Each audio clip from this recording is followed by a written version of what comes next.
बिस्मिल्लाहिर्रहमानिर्रहीम, अस्सलाम वालेकुम, वेलकम बैक। आज मैं आपको बहुत ही मज़ेदार सी रेसिपी शेयर करूंगी जो कि है अरवी चाट। बहुत ही ज़्यादा जो है ना फ्यू इंग्रेडिएंट्स के साथ बन जाता है, बहुत ही झटपट बन जाता है, आसानी से बन जाता है। तो आइए इसको बनाते हैं। अच्छा, सबसे पहले ना मैंने अरवी ली है, जो कि मोटी वाली बड़ी वाली अरवी होती है ना, हमने वो लेनी है, छोटी वाली नहीं। इसको बॉयल करना है और 1 बाइट पीसेस में इस तरीके से कट कर लेना।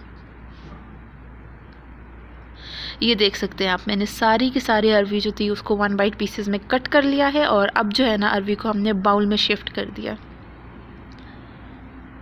और ये जो हमारी अरवी है बहुत ही ज़्यादा डिलीशियस, हेल्दी बहुत ज़्यादा है, तो आप भी इसको ज़रूर बनाइएगा। और इसमें 5 to 6 टेबलस्पून जो है ना खुल के आप इसमें सिरका डालें, और उसके बाद जो है ना वो आप इसमें सॉल्ट डालें। और ये जो रेड चिली फ्लेक्स है ये आप अपनी मर्ज़ी के मुताबिक डालें, जितना आपको खाना पसंद है।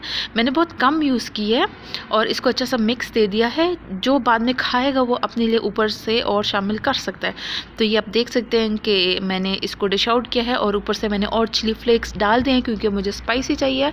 और जिन्होंने स्पाइसी नहीं खाना होगा वो नहीं डालेंगे। और साथ में जो है ना वो मैंने धनिया से इसकी गार्निशिंग की है, बहुत ही ज़्यादा मज़े का लगता है। और इसको आप एज ए स्नैक भी यूज़ कर सकते हैं। मुझे ज़रूर बताइएगा आपको कैसा लगा। Thank you so much for watching. अल्लाह हाफिज़।